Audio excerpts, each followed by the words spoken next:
ACCA has to offer.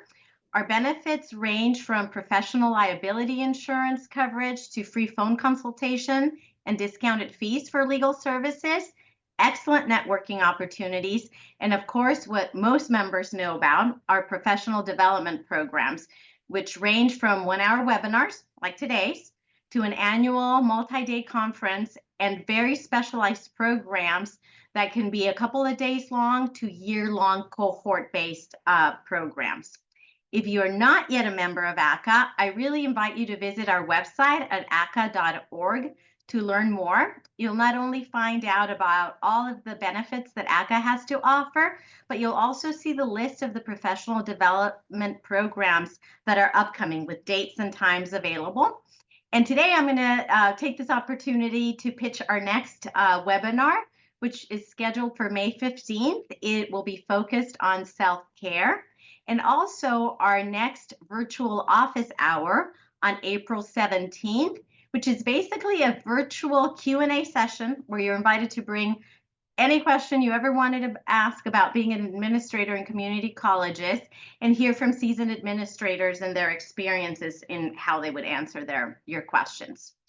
I'm going to tell you a little bit about today's webinar before I introduce our wonderful panel. We basically have about 55 minutes left together. And so after I briefly introduce the panel, they'll go into a presentation, a little bit formal in the beginning, then an informal conversation amongst our experts where you'll learn more about the topic, but we'll leave a few minutes at the very end for you to ask questions that you may have about this topic. And the way you'll be able to ask those questions is through the Q&A feature on this Zoom room. So as you come up with questions, feel free to enter them. Just know that we're going to leave them towards the end of the webinar. And so now what you'll all be waiting for, I'll start by introducing our panel.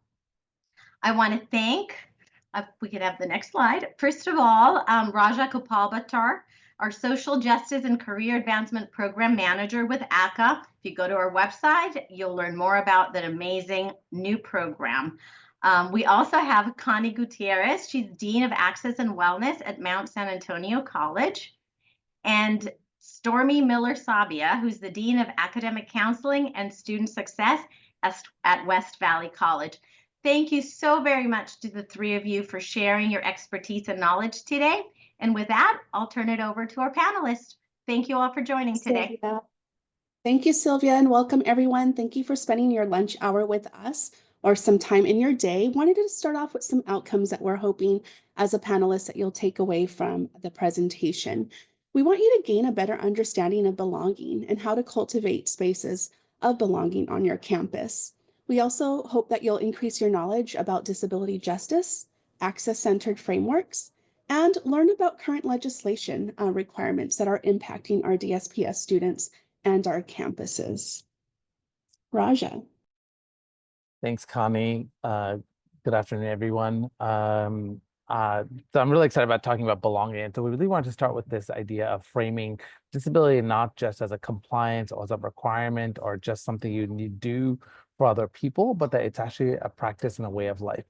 Because disability, along with other identities, is an opportunity for us as administrators to think about how are we actually cultivating a learning environment that's filled with love, that leads with love, and that leads with inclusion and space making for people to show up as their best selves. So they can learn and become I think the heart of community colleges is that we help people find their hearts and find their purpose and find their vision in life. And so my background academically is in belonging and framing. So as we think about diversity, equity, inclusion, I always think that belonging is kind of the hopeful outcome of all this work, is that diversity is simply a mix of, I say, a bowl of M&Ms, if you will, right? Just you have all the colors, but they don't do anything besides just sit there. Whereas inclusion is really the ability to say, well, what is the way we actually create a table where people are able to feel welcome in the conversation, whereas equity is about do they have the resources and tools to engage in the conversation, and which leads to belonging, where they feel they're actually a valued member of the community versus a burden, which often a lot of our students with disabilities and staff and faculty feel for asking for basic resources that they need to feel like full participants. So belonging is a framework that's kind of been around for a long time, but the framework that I really like is Terrell Strayhorn. He came up with a model that really has like 7 tenets through kind of the way we think about what actually does belonging look like? Because we talk about inclusion, we talk about identity, but what does actually belonging mean? And he's found, studies across the world have found that sense of belonging is a basic human need, regardless of what part of the world you go to. People want to feel a part of a community, part of a space, part of an experience. And so the thing about community colleges for many of our students who this may be the first time they've actually come into understanding their own disabilities or ability needs. We have the really beautiful power to think about how do we help them feel that they're valued as a community, probably for the first time. It's a fundamental motive. It actually gets people to do things, sometimes good, sometimes bad. There's been a lot of studies on particularly LGBT people in the 60s and 70s and why there's such a high use of drug abuse and alcohol and cigarette use, but it's because it was often those sort of spaces in bars where they felt safe and felt a sense of community. And so this idea that it leads to behavior to feel a sense of belonging that may or may not be helpful to us. It takes on heightened importance in certain contexts at certain times in certain populations. I know that feels like a lot of words, but to say, particularly for college students in the 18 to 22 or even non-traditional students, where they're searching for a sense of self and identity and purpose, the idea that you belong to a community, you're valued and you're actually celebrated for who you are is an incredible access point of how someone feels belonging, rather than feeling like I can't, there's no elevator or there's no ramp to the building. And so it demonstrates that they're not actually welcome, even though we say you're welcome on all of our banners, right? It's related to, oh, sorry, can you go back? Thank you. It's related to consequence of mattering, to think about mattering versus marginality. Someone to matter to someone, to feel that you're actually valuable, that someone actually is thinking about you, is actually an incredible feeling versus feeling like you're being intentionally marginalized, whether it's or unintentionally marginalized. I have a lot of faculty who talk to me who say, "Oh, well, why does that make it so hard for me?" Like, well, it's not really about you, right? It's like inclusion and particularly ability access points and accessibilities and accommodations are not about you. It's actually about helping the student think they have an effective learning environment. And so how do we really think about that they're mattered in this space?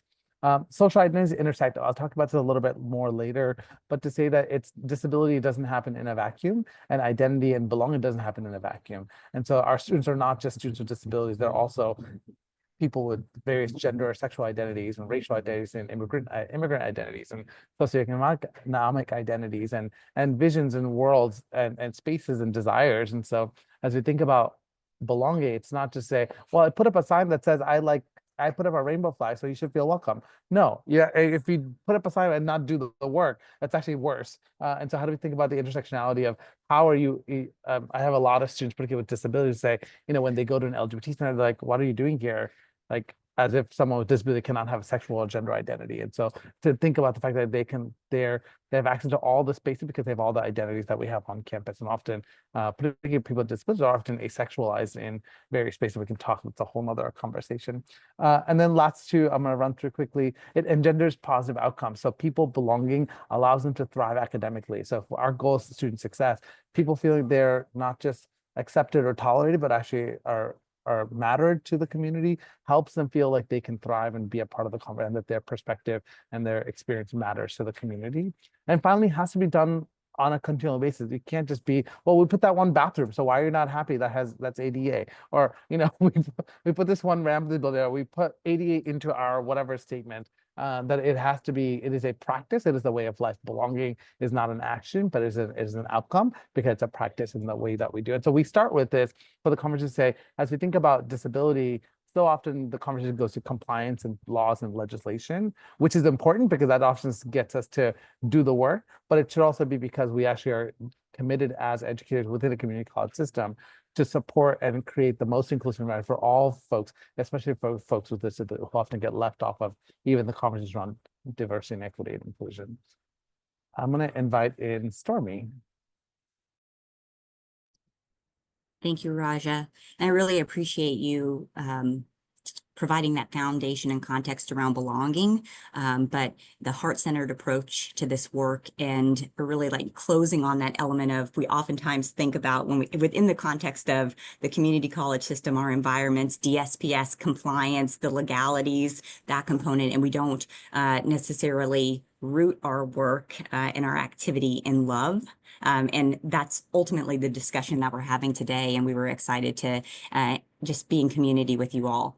So if some of you have been in conversation with us before, you know that we lean on the words of Mia Mingus. We love the work of Mia, among others. And so this is just a quote around access as a practice of love when it is done in service of care, solidarity, and disability justice. Next slide. And just to elaborate on that a little bit more, I think it's important for us that we talked about belonging and what that means in that framework, but there are also other words that we're going to use that are that ground us in this discussion and are foundational to the conversations. And so, and they're not typically used in practice. And so we wanted to make sure that we're operating off of common language here. And so there's a couple of definitions that I just wanted to touch on. And these words come from disability advocates, members of the community. T.L. Lewis, we talked about Mia Mingus, Alice Wong. So I just wanted to make sure that you know that these aren't definitions that we're pulling out of a dictionary, but they're really driven by individuals that have advanced the work of the disability movement. And so, what do we mean by access-centered? And so this is again, different approach than what we typically talk about when you think about DSPS environments. When we say access-centered, we're really talking about radically centering intersectional access. And so that means we're thinking about not only disability, but we're thinking about that in regards to all of our identities. So we're thinking about race, we're thinking about class, gender, sexuality, size, immigration status. And when we look at access in this way and take this access-centered framework and approach, the belief is that this is rooted in love, it's rooted in connection, and it's liberatory for all beings. And so that's we'll talk a little bit about models of disability, but that's the framework that we really want to engage in and really want to see our systems move in.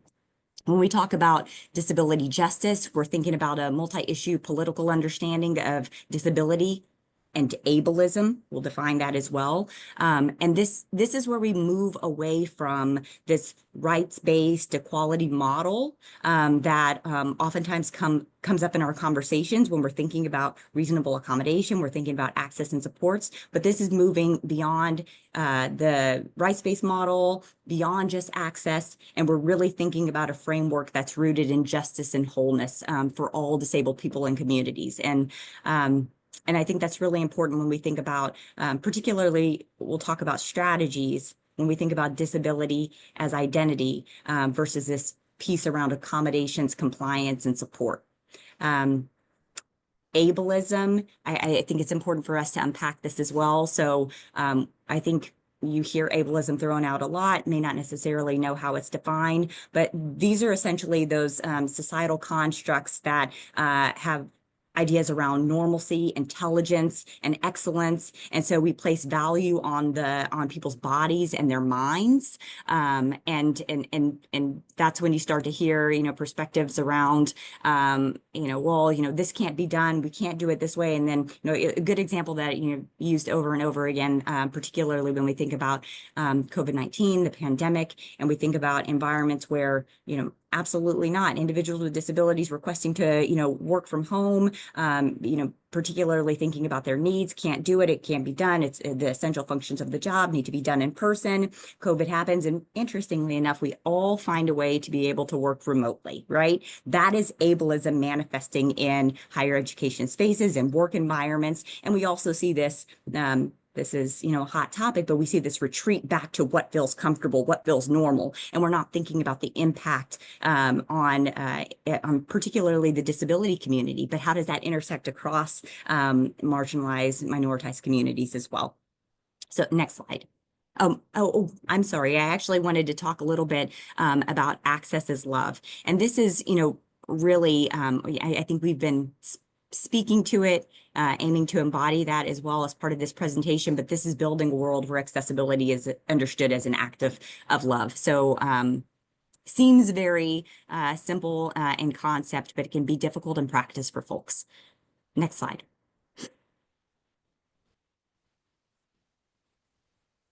Okay. And so these are just a few more definitions just to ground us in this work. So, we're, pulling on the work of Kimberly Crenshaw, but we're really thinking about, in all of this work, we're thinking about intersecting identities and needs and experiences. So here we're talking about the combined effects of one's multiple identities. And we're thinking about race, gender, sexual orientation, employee status, religion, but we talk about intersectionality a lot as it relates to disability, as we think about racism, ableism, and that sort of leads us into disparate, which is a shortened term for disability studies and critical race theory. And so we're thinking about those conceptions of normality and how they're upheld in interdependency between racism and ableism, often in invisible ways. And so the relationship between those experiences and our movements is important for us to touch on. Models of disability, you might hear us talk a bit about the medical model and social model. And this, just to describe this image a little bit, you have an individual who's, arms are down, dark hair, holding what looks to be like a, I was going to say filing cabinet.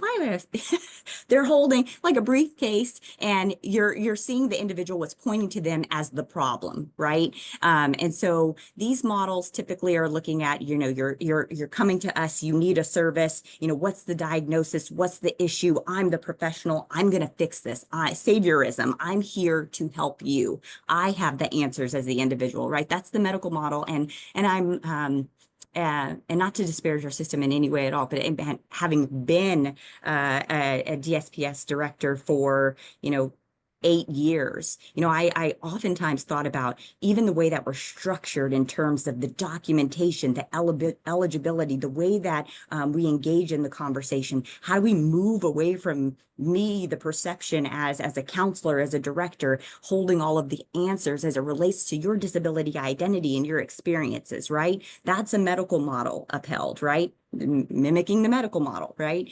The social model, and you're seeing many institutions, many colleges lean into this more. But this is where we turn around and we, not giving back power, but we know who holds the power. The narratives of the individuals, the lifting up of the voices of those who are coming to us and saying, the problem is the institution, the problem is the environment, the barriers exist within this space. And so then what are we doing collectively to turn around and change the system? So not only I can thrive in the system, but all of us can thrive. So, we're really leaning into, inaccessibility and design of buildings, inaccessibility and design of curriculum. And we're thinking about empowering all of us within the system, inclusive of the individual who's experienced it, and dismantling these and disrupting the barriers that exist. And that looks like, if I can go back to being access-centered, that looks like, should our offices be having a broader conversation around what disability is, disability identity is, and maybe we're looking at it different than what might be typical in terms of what I expect to see as far as a diagnosis from a general practitioner, a psychologist, or because we know that individuals experience disability. All of us will experience it. Let's just say that. Next slide. And I'll pass it on to Connie from here. Thank you, Stormy, and thank you, Raja. Stormy and I love to lean into quotes of our scholars.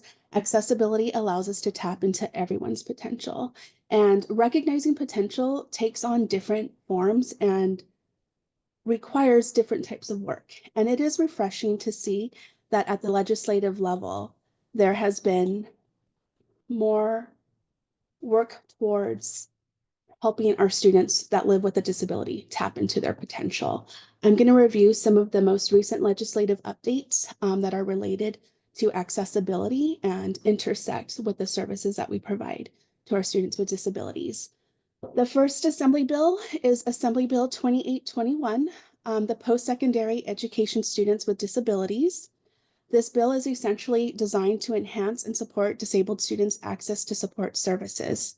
It's also aiming to create a statewide framework for disability compliance training for campus staff and faculty to ensure students are accommodated at all levels. This Assembly Bill essentially takes the notion of accommodation outside of the DSPS office, leaning into what federal laws we have had for decades, really trying to formalize them for our system as a whole. AB 2821 is to be implemented by January 1st, 2026. First, at the Chancellor's Office level, they essentially are teaming up with AHEAD, which is one of our nationwide organizations that really advocates fiercely for our community members with disabilities. They are collaborating with the Chancellor's Office and will create the base and the foundation that will be presented to all of our colleges. We will then take that presentation and design it for the needs of your institution, adding to what we hope will be the onboarding process for our classified staff, our faculty, and anyone who comes to our institution to help them understand that in their role, they are required to accommodate our students, whether they're designing their curriculum, understanding how accessibility impacts the learning process. This will just make our campuses much stronger. So again, the Chancellor's Office is responsible for establishing a disability access and compliance training program, including the legal and procedural responsibility of the college personnel to provide effective accommodations. So again, our districts will then build upon that training provided by the Chancellor's Office. And just a friendly reminder, your DSPS practitioners on campus can absolutely be a collaborator in this process, but it is not the ownership of that department to design and implement.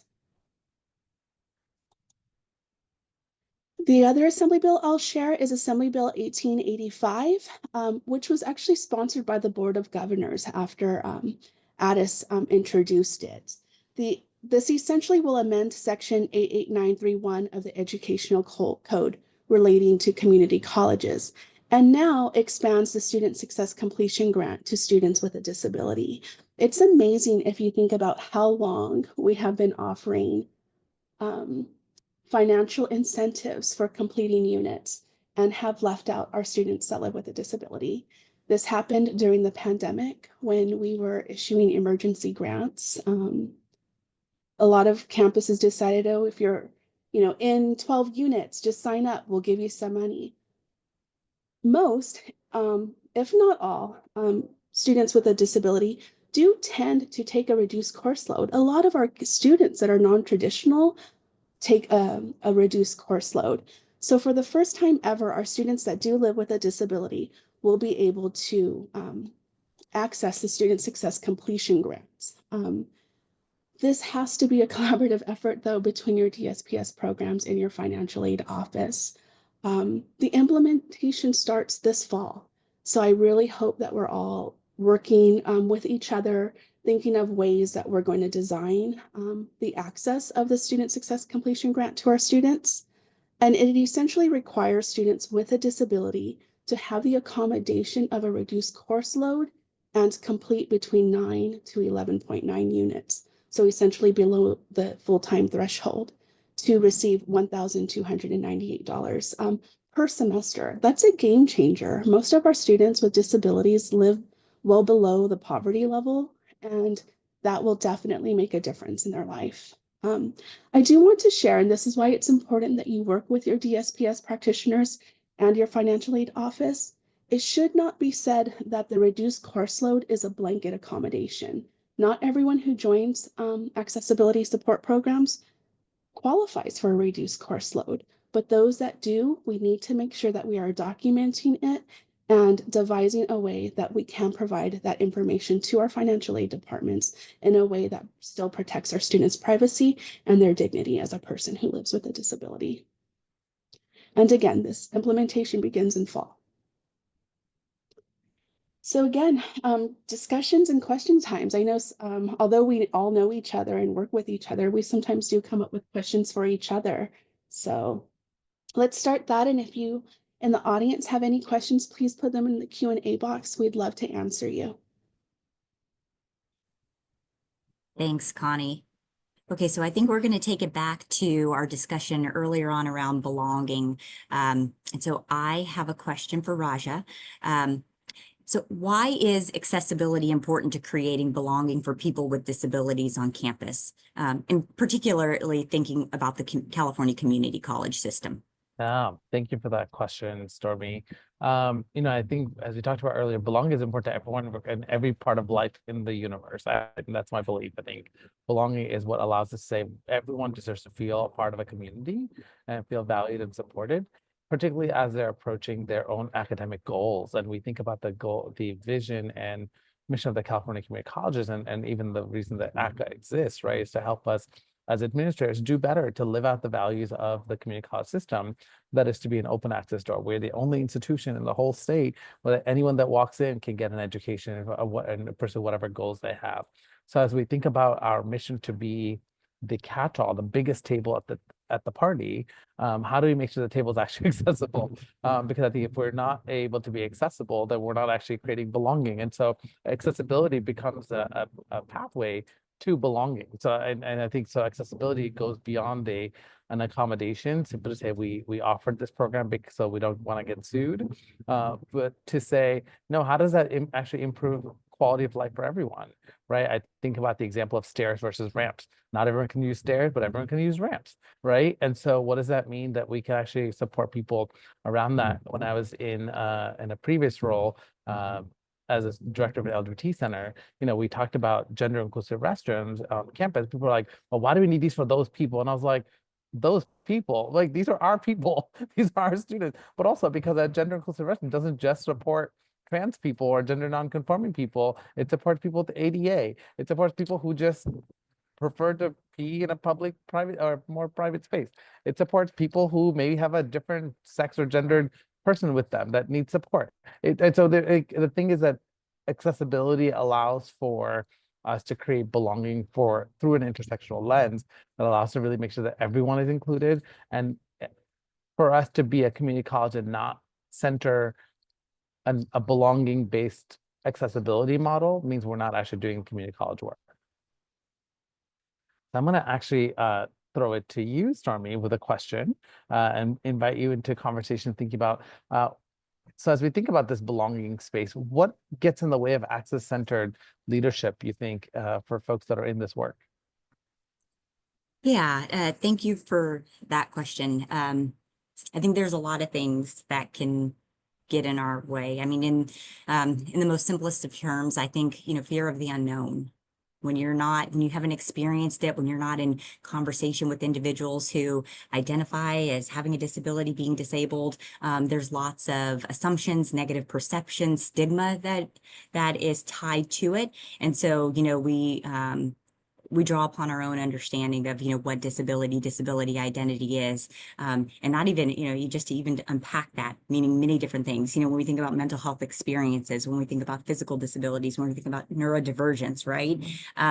There's a lot there, right? And so it can be overwhelming for individuals. And so when we don't tap in, lean into the personal narratives of individuals, our employees, the students that we serve, then that gets in the way. And I think, let me just say this too, because, never want to take on a negative tone, but I think you being here, for all the attendees here, and also for all the attendees that are asking for the presentation, will engage with this later, who will watch the recording, you are doing the work. This is an example of you saying that this is an area, maybe you feel well-versed, but I want to, I want another perspective. Or you're saying, I know very little, yes, I engage with individuals with disabilities. Yes, I engage with DSPS professionals, but I feel like this is an area where this is my growth work, right? This is a wonderful example of you showing up and stepping up and saying, it's been getting in the way, or something's getting in the way, and I want to do better. So I just appreciate you. I just want to honor you for being here in this space. space. But those are some things that come up. Ableism, we talked about the ableism gets in the way, right? Been in conversation with individuals who have experienced disability, right?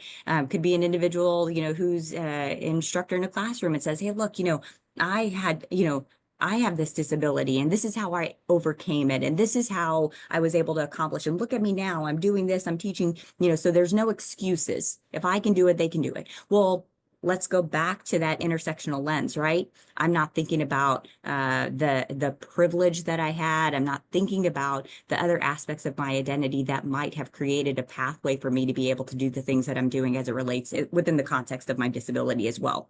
And so that's ableism manifesting around like overcome and not assuming that, you know, perhaps it's not the disability, but it could be the external, it could be in the environment that's actually getting in the way. So that certainly impacts, and I used a faculty example, but I think that gets in the way of, you know, administrators as well, right?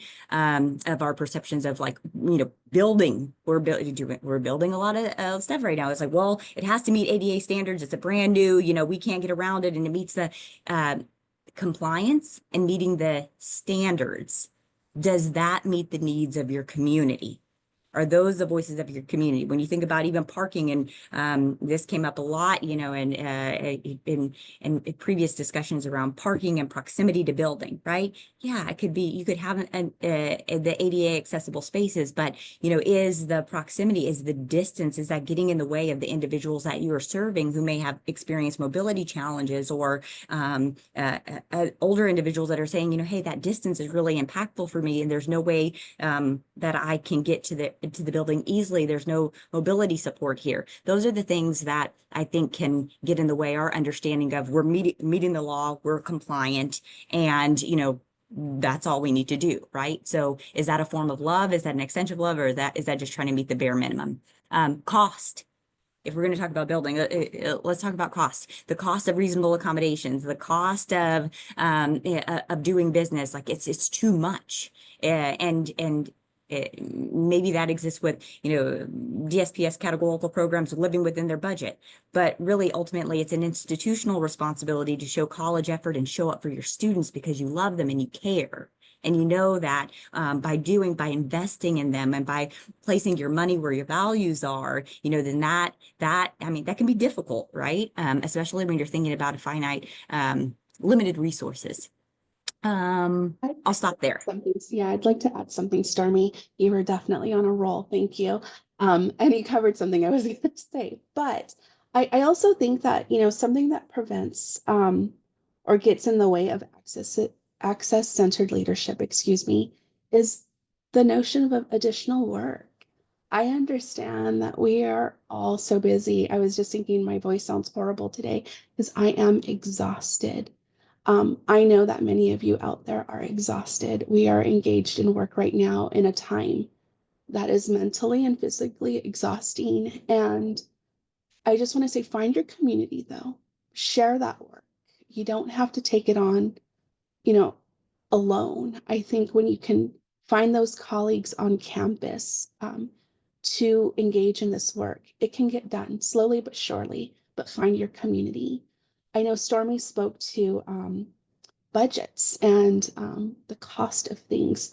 And I always think back to during the pandemic, I heard Sean Harper speak on a webinar, and he said our budgets and what we commit our funding to is a statement of our values. So if you have the ability to advocate for funding for your faculty to get additional training to ensure their course content is accessible, find that, advocate for it, advocate for that campus effort. It makes a difference. It makes a difference when the chancellor's office is giving, you know, the disbursements for the categorical funding. Any campus effort will definitely be recognized to ensure that you get additional funding to support your students with disabilities.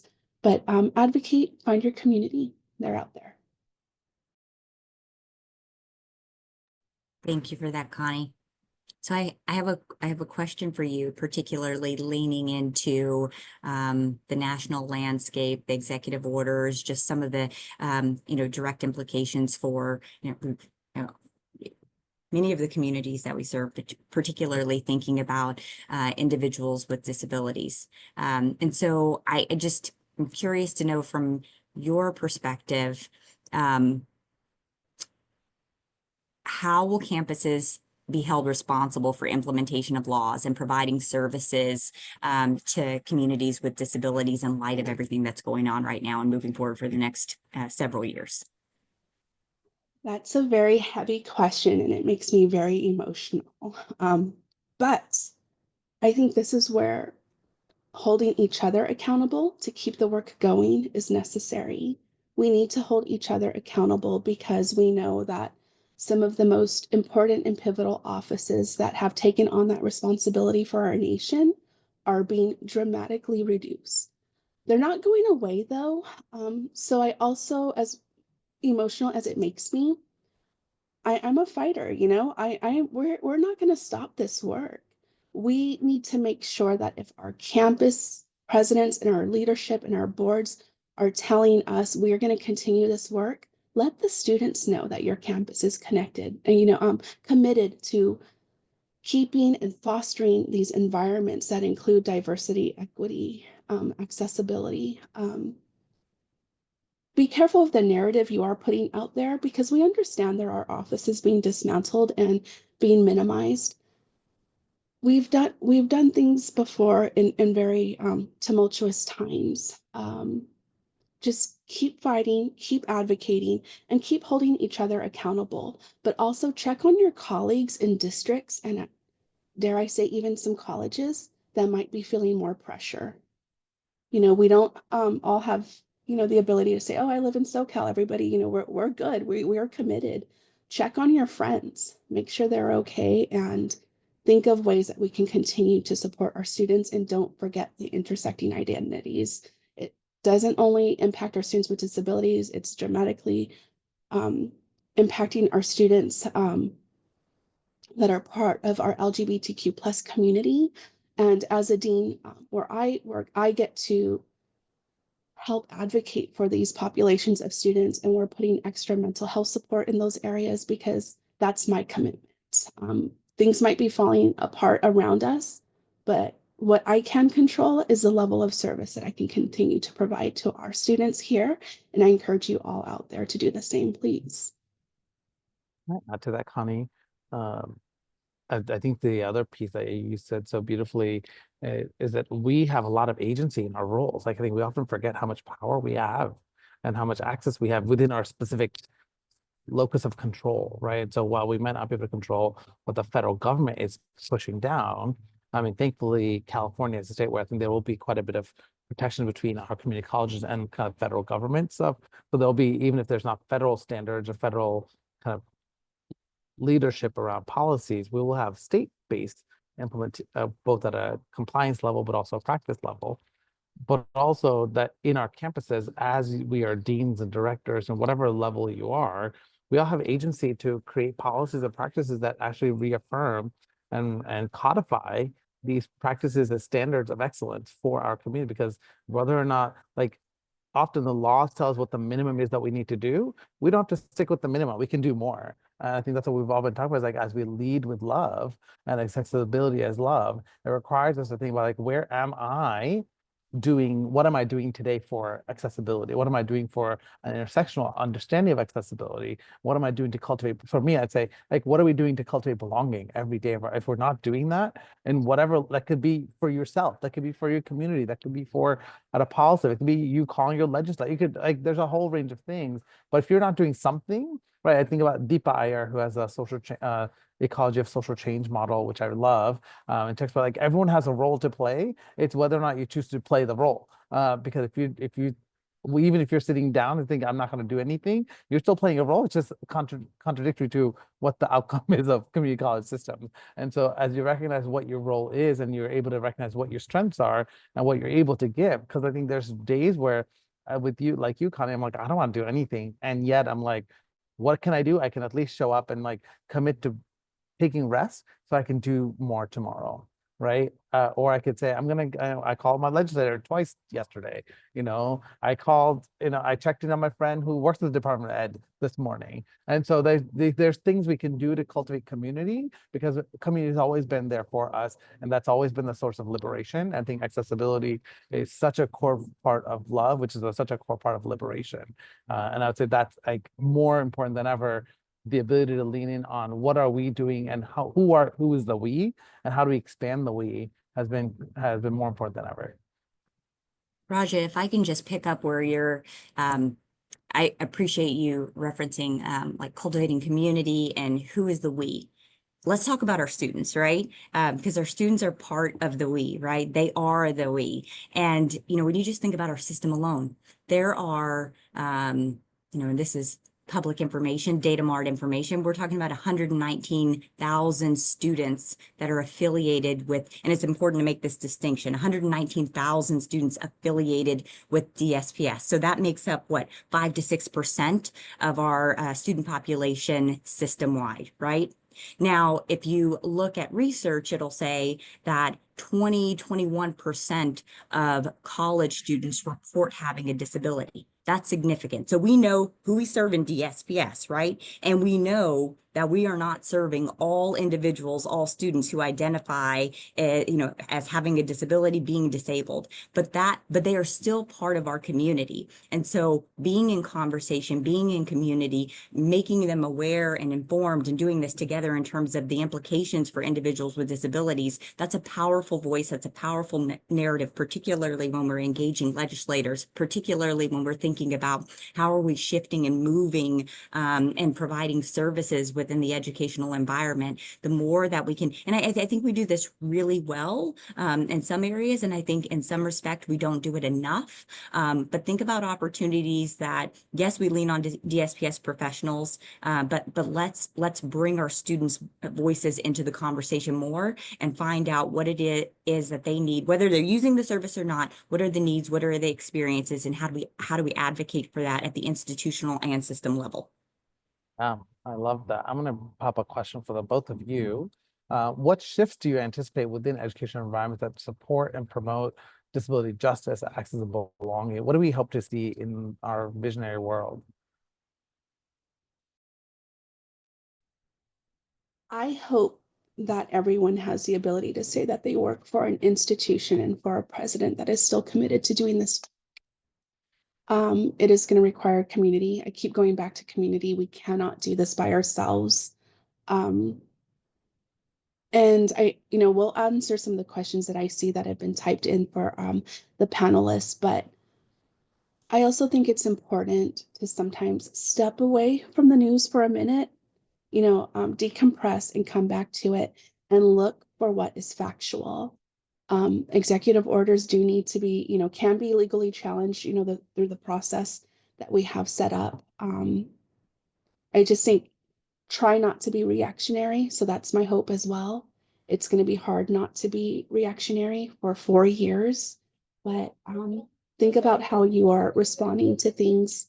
And I just really hope that we all can continue in community to do what we can. Stormy? Thanks for that, Connie.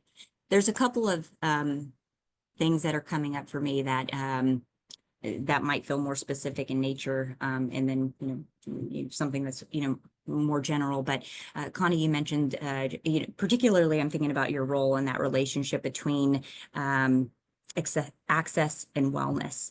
And one of the things that I've seen shift is, particularly if you ever look at the DSPS data, and the way that it's disaggregated and disaggregated based on disability and mental health experiences, while that has always been significant, it is now the leading reason, and I'm going to frame it that way, the leading reason why individuals are connecting with DSPS services. That used to not be the case. It used to be identifying as having a learning disability. And so that tells me something. It tells me we have an opportunity here to or needs are going to shift, experiences are shifting, and we have an opportunity here to think about integration, alignment, connection, and the relationship that we have with, as we also see more mental health programs and services populating on our campuses as resources are being allocated to those services. So what's that relationship look like between your mental health services and your disability support programs? Is there a close relationship, a connection? Are we operating in isolation? What can we do to connect in a different way? I think that that is one very specific emerging opportunity and shift that we'll see more and more of. And I had another one and I forgot it, and that's the way my mind works. So I'll stop right there.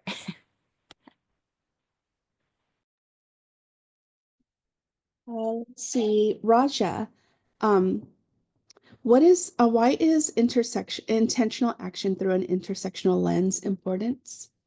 Yeah, I think this is like a perfect kind of lead up to all the things that we've been talking about, right? So often like the silos on our campuses are built, I would say like, divide and conquer is often a tool of the oppressor. And so often these systems and practices and policies have been used to prevent the DSPS office from talking to the Multicultural Center, to talk to the Ethnic Studies program, to talk to the financial aid office. And because we just have so many things that we have to do that there's just no, it feels like there's no time in the day for any of this.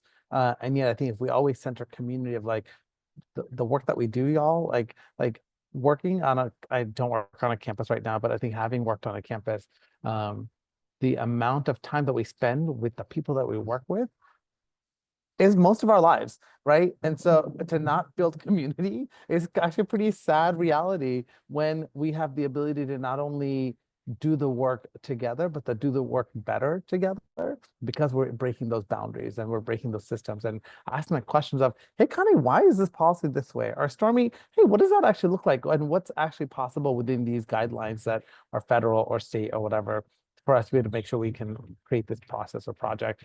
And to also think creatively. I think we as educators have always been the most creative people, right? And so what are the ways that we can think creatively to address the needs? And so it's not just a student comes in and says, oh, you're a disability student, go there, right? Or you're a student of color, you go there. It's like, actually, you can be both and.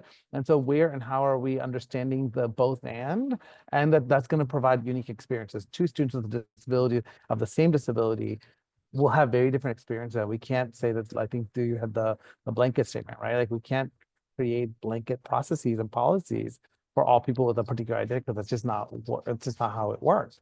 And so the ability and the power of a community college is knowing that we have 116 campuses across the state, right? Is that we have the ability to cultivate a community-specific, community-centered and an individual holistic experience and practice and strategy for folks. Is it going to take more time? Yes, but time, I think, we often I have people like, oh, there's not enough time in the day. There's always enough time in the day. It's whether or not I choose to be intentional with my time in the day, right? And what am I willing to? And part of that is, as a manager, learn to say, hey, we have to figure out like what are we not going to do? What are we going to do? And what is that going to look like? Like how do we send? I had talking to an administrator the other day, was like, I have an office where it's just a cubicle and I just don't have time to like do stuff. I'm like, okay, then how do you build boundaries? Like, how are you practicing what you tell your students to do in your own professional space? Like you actually get to role model that as well. And the intersectional piece I'll wrap up with is that understanding that these different aspects of identity are not just a layering of identity, but they're a unique constellation of identity, helps us understand that there has to be unique individual approaches to this work. It cannot be just a catch-all of, oh, you have these three things. Oh, that's what I did when so-and-so had these identities. Like, no, it has to be. And also not just say, hey, Connie, this is what you need because you have this blank XYZ identity, but to say, hey, not even what do you need, right? The question cannot be what do you need, but how can we help you feel a sense of belonging? How can we help you feel welcome? How can we help you feel like you have all the resources and tools to be centered and to be successful in achieving your academic and professional goals? Because that's our freaking job, right? And so that shift from telling the need, even just a question of need versus how do we support, changes from someone feeling like a burden to feeling like an invited guest in the conversation, and that they get to have agency in how they shape their identities. And we know for people with disabilities, often one of the first things that's taken away is agency by people that make decisions for them. And so how do we shift and transform that? And to be radical, I mean, I'm gonna say it's a radical act to say, how can we create this space of belonging for you? And that we get to do that every day because we get to ask those questions of people and this, not only students, but also our colleagues and faculty members. Raja, can I just build, and then I recognize we need to turn it over to the Q&A, but you just jogged my memory in so many different ways. And I think we'd be remiss if we did not talk about universal design for learning and designing and deciding with the student in mind. I'm borrowing language from the Chancellor's office. And I want to mention the Chancellor's office because there was some incredible work that was done about a year ago, where there was a UDL task force across disciplines, across the state. You had faculty, a statewide student representation, academic senate, IT was in the room as well, DSPS professionals, and we were talking about baseline recommendations around UDL implementation in the classroom and in student support services. And that work, you know, I'm hoping that we see that lifted up again, because I think what that does is it allows us to proactively think about access, not only access as it relates to students with disabilities, but all individuals in the space, multiple needs for representation, engagement, expression. And so I just put that out there so that it's top of mind for you, because it is for us as we think about transforming the system, leveraging that framework. So I'll stop there. I love that. Thank you, Stormy. And that was really important work. Thank you for being part of it as a representation of our DSPS programs. Pam, you put a question in the chat box. Has anyone created a process yet on how to capture students for our Student Success Completion Grant? This will be different on each campus. You know, you need to check with your disability support program. What software are they using to manage the students' accommodations in? Is it a system like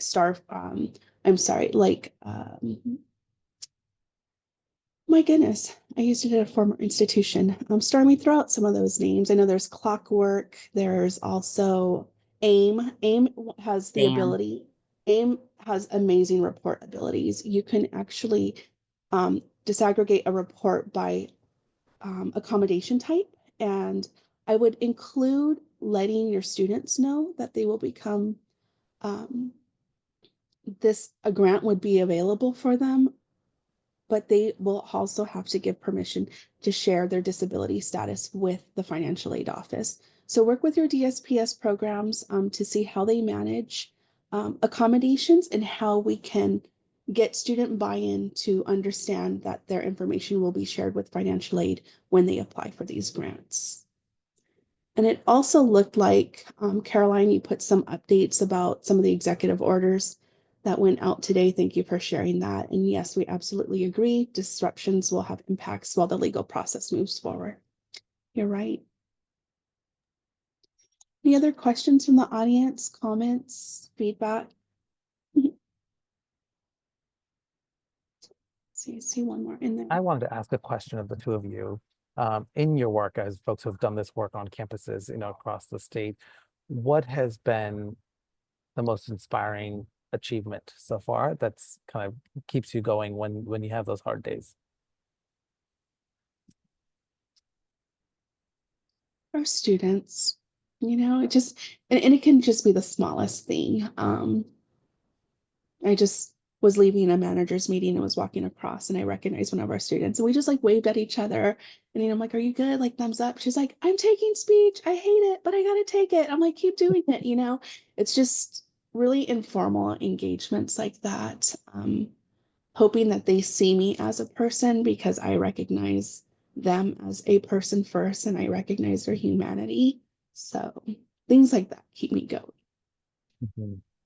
Yeah, Connie, I'm going to just echo that. I am at a new district, a new college, and one of the things that I wasn't a part of it. I didn't help create it. I didn't need to be, but I'm inspired by it, and it keeps me going.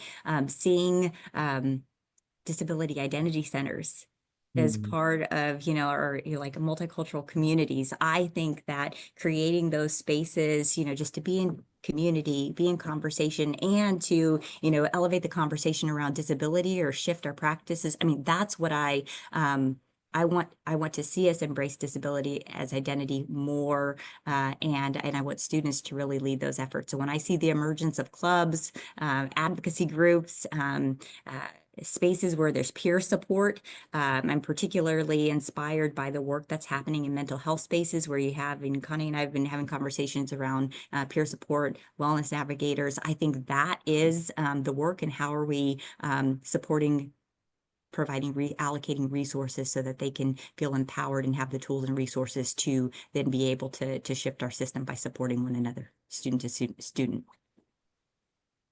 Love that. That's great. Really being student-centered. And Raja, thank you for the work that you're doing with ACCA. I think with encouraging everyone to lean into how and learning how to build communities of belonging. I know your commitment to intersecting, disability, gender, sexual identity, all of that. So thank you for the work that you're doing for all of us. Yeah, this is exciting. I mean, this is the work that I think this is why ACCA is so critical. This is not a love letter to ACCA, but I think it is. But to say like this is like our gathering spaces, like this is our community now, right? This is part of the who is the we. And as we think about moving forward, know that you always have ACCA to lean on, and we want you to hold us accountable to doing this work and not just talking about the work. And how do we engage in that? And I think the Social Justice Career Advancement Program, shameless plug, if you're not aware of it, it's a professional development program that's in its year 2. Stormy is a recent graduate of our first cohort, and it's an opportunity to really think about how do we ground our leadership in equity-minded leadership and equity-based leadership as a social justice advocate, in the values that come with who we are, how we show up, and becoming leaders not in spite of our identity, but because of our lived experiences. And to be able to develop that into a career strategy, particularly geared for anyone across the community college system. Right now, we have cohort 3 that's just about to start. Cohort 4 application just opened this week. So if you're interested, that'll be starting in June and go through next February. It includes a 3-day in-person academy that gets you to really think about your own social identities, intersectionality, and leadership styles, and then leads into 6 months of virtual workshops that's really focused on how do you garner these ideas and tools into your leadership roles, into the work that you do. I agree with you, Denise. Everyone should apply. It's a great program. If you have questions, feel free to reach out or ask Stormy. She just finished the program. It's amazing, transformational, and the relationships that you build. And I get to say that as a former participant. It is worth your time and worth the investment. So. And we're continuing to figure out how to make this space more inclusive and accessible. And I'm proud that we have actually been able to have several folks with disabilities who have been engaged and felt like they were able to participate fully. And that makes me feel like we are doing the work. Absolutely. And I think we are right at time. I think on my side, I see that we have 1 minute left. Let's see, is there anything else in there? I think we're good. Lots of shout outs. Thank you all for being here. Thank you for ACCA for inviting us into this space. And it was a true honor and a privilege to share. Please reach out if you have any questions. I'm always available. I know Stormy is, and Raja as well. But thank you all for being here. Have a beautiful day. Thank you.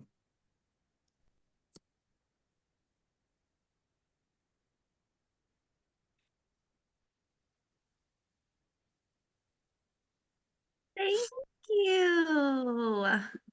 Thank you.